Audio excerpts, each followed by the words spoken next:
మీ Srinivas Chauhan advocate. మిత్రులారా, ఓ కేసులోని విషయం ఏంటి అంటే, ఒక తండ్రికి 3 కుమారులు.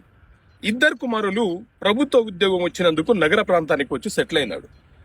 ఒక కుమారుడు ఊర్లోనే ఉంటూ మిగతా సోదరుల యొక్క భూములను కూడా సాగు చేసుకుంటూ గత 15-20 సంవత్సరాలుగా ఆ భూమిని సాగు చేసుకుంటూ వీరికి కావలసినటువంటి బియ్యము, మిగతా కౌలుకు వచ్చే డబ్బు ఏదైతే ఉందో అది పంపిస్తున్నాడు. ఇప్పుడు ఆ ఊర్లో ఉంటున్నటువంటి సోదరుడు ఏమంటున్నాడంటే, సార్ మీరు అడ్వర్స్ పొజిషన్ అనే విషయం చెప్పారు కదా, ఈ అడ్వర్స్ పొజిషన్ ప్రకారంగా మా సోదరుల యొక్క భూమిని నేను గత 15 సంవత్సరాలుగా సాగు చేసుకుంటున్నాను, మరి ఆ భూముల మీద నాకు హక్కులు వస్తాయి కదా, నేను ఎందుకు హక్కుదారుని కావద్దు, నాకెందుకు పట్టా జారీ చేయడానికి అవకాశం లేదు అని అడుగుతున్నాను. సో మిత్రులారా, చట్ట ప్రకారంగా అడ్వర్స్ పొజిషన్ అంటే ఎవరైనా ఒక వ్యక్తి ఎవరి పేరు మీద పట్టా లేని భూములు ఏవైతే ఉన్నాయో, ప్రైవేటు భూములు అయితే 12 సంవత్సరాలుగా సాగు చేసుకున్న సందర్భంలో